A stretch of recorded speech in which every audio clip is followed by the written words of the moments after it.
ауыздан шөп алмас момын кісілер екен. Ал апа, сіздің настроение қалай? Супер. Супер. Болды, келін бар дейсіз ғой. Дұрыс апа. Вот сізге қолыңыз ұзартып, зато бір жеріңіз қысқарып жатыр апа.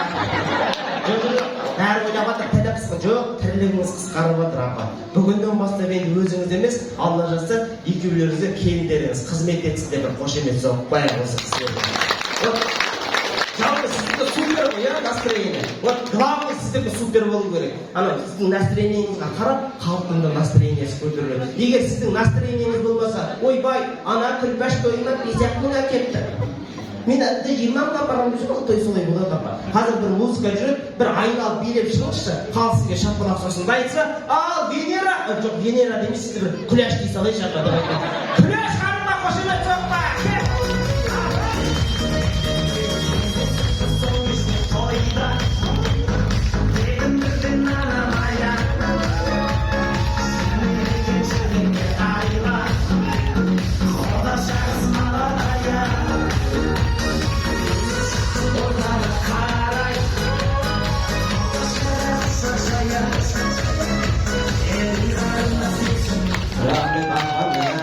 Сіздің биіңіз Бишімбаевтың сол сияқты ұзақ екен.